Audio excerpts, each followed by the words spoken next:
Bob the farmer slaughters his pig in autumn. By winter, that same pig could feed his family for weeks. Instead, the pig will turn green by the end of the week. Food has an expiration date, and nature does not care about how badly you need it. In the pre-modern world, every layer of society faced the same problem.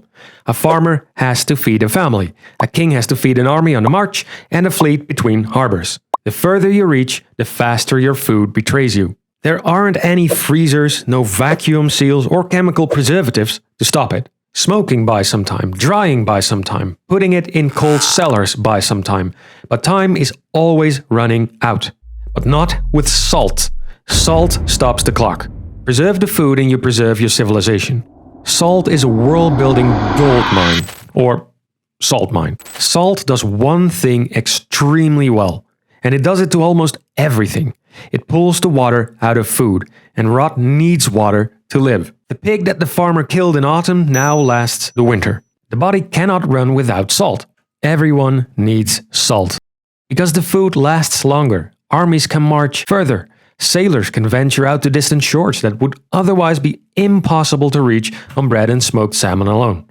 If food cannot be preserved, your people cannot go far without starving. Salt is what converts perishable proteins into movable calories, and this creates enormous value. Salt used to be so valuable that it was traded for gold. A slab of salt spent like a coin. That's where phrases such as "he is worth his salt" come from. Salary literally means salt payments. Salt comes from 3 places, and the first is the easiest. Where the coast is hot and dry, the sea will make salt for free. Rob owns that kind of land.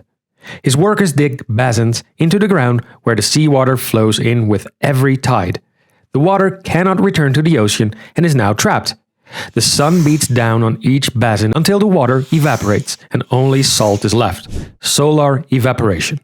For thousands of years, people have used this method to produce salt. In ancient Mesopotamia, the desert sun and dry winds helped evaporate brine-filled basins. A reliable means of production. Every civilization needs salt. Salt travels from the coast along roads inland. And this is what supplies distant communities and lets them grow far larger than they otherwise could.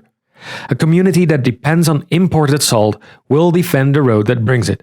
They maintain it, guard it, and build their towns alongside it. Rome built the Via Salaria for exactly this.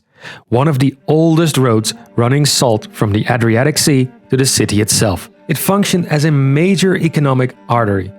And if you want to better understand where these things come from and how they were used, today's sponsor can help.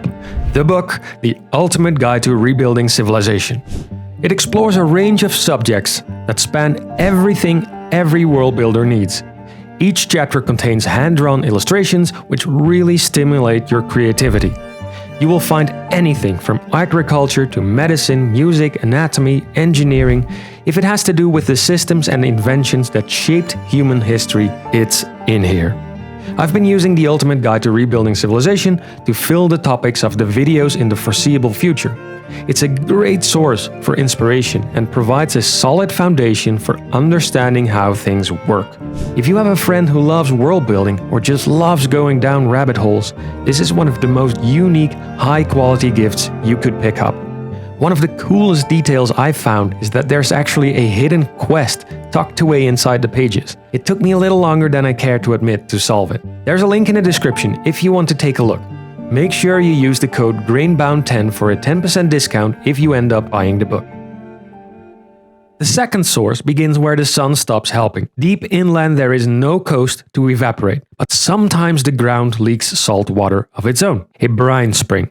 Bob lives out there, so Bob boils it. This means he needs firewood. All the firewood he uses to boil the brine water cannot directly be used to warm his house. So there has to be a balance. If Bob uses all the wood to produce salt, he may freeze to death the next winter. It might not be as much as the sea, but it would still provide enough. The third source is the oldest. Some land sits on a sea that dried up before history began, leaving the salt buried in the rocks. Bob digs and Bob finds a mine. Now that Bob has found his salt mine, he hires some workers to mine it and transport it. Some of it goes to the nearest city, some of it goes along the river to distant cities where salt is scarce. In those places, Bob can sell it for a much higher price. Demand creates value. Some cities would become so closely associated with the salt trade that it can even be found in their name. For example, Hall in Hallstatt derives from an old word for salt, Hallstatt, place of salt. Salzburg also refers to salt. Bob then invests in ships that sell his salt to distant coasts with different climates, places that cannot easily produce their own salt.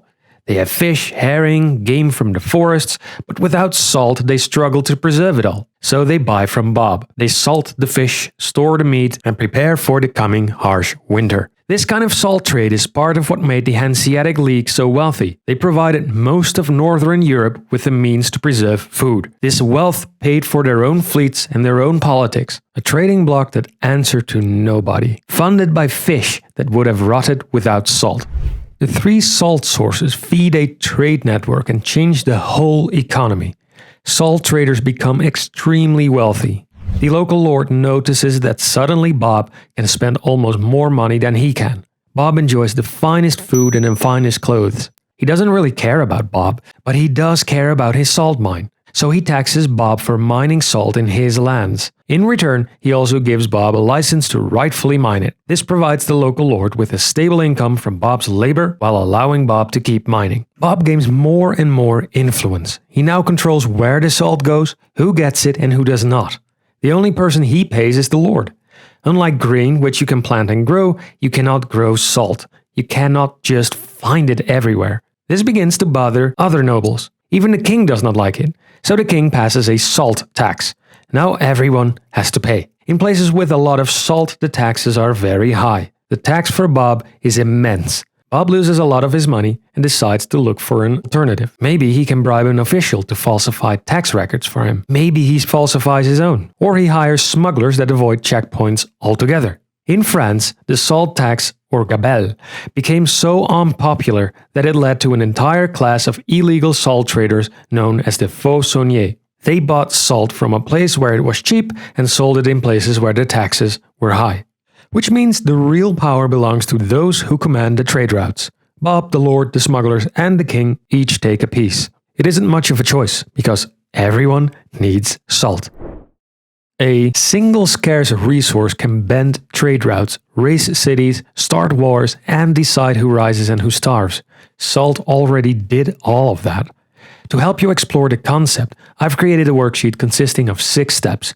By the end, you will know where your salt comes from, who controls it, who profits, and what happens when the supplies stop. And you can even adapt the worksheet to whichever resource you need it for. You can download it for free on my website or on my Discord.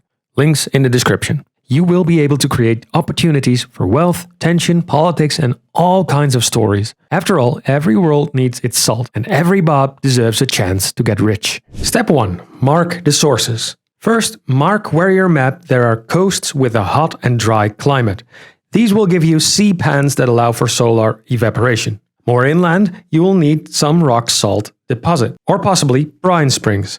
These will function as alternative salt resources. If your realm doesn't have any of these, it is considered salt-starved and depends entirely on import. Step 2. Salt-starved regions. When you have salt sources, you will also need somewhere to supply it to. Salt-starved regions. These are places that do not have a nearby source of salt. They rely heavily on import. Usually they are far inland and just one embargo away from a crisis. That alone gives you enough tension for conflict on the map. If they don't obey the Salt Lord, they could die. Step 3. The Salt Lord. Now you need someone to own this source node. A Salt Lord. Ask yourself who controls this source. Does the king control it, or does a noble from some great house control it? If it's a noble, then his wealth may even rival that of the king himself, because salt is so economically rich.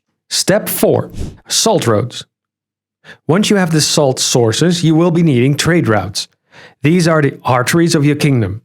They will provide cities and regions with salt. That means they have to be well defended. You need to mark choke points that allow for a toll by lords that let you pass through their lands. Salt is worth the distance because the ox will not eat it like it would eat grain. Step 5. The salt tax. Now, you have a salt source, a salt lord, and places to transport it to. The next step is applying a salt tax. You need to choose who collects it. Is it the crown? Is it a noble house? A group of bandits that you need to pay off to pass through their forest? More than that, you also need to decide how high the tax is going to be. If it is too high, then people will be looking for ways to get it as cheap as possible. This allows for smuggler economies. Those same bandits can take bags of salt and distribute it across the realm. Otherwise, the people will not be happy with the high tax. You also need to determine who pays most. Only the salt lord or all the lords? If some pay more than others, you will breed resentment. Step 6. Hook for conflict or story. The final part. Creating a story hook. Based on all of the previous steps, you should have enough tension somewhere to start your journey. Armies can be grounded because supply routes are disrupted, smuggler networks can act as shadow powers that undermine the socio-economical landscape, everyone can fight a holy war over who gets to be the Salt Lord, the possibilities are endless. Identify your power centers and play the WOAC cycle. If you are unfamiliar with that concept, I invite you to watch my other videos that go over that concept. It will greatly help you world build. I hope you learned something. I wish you a good day.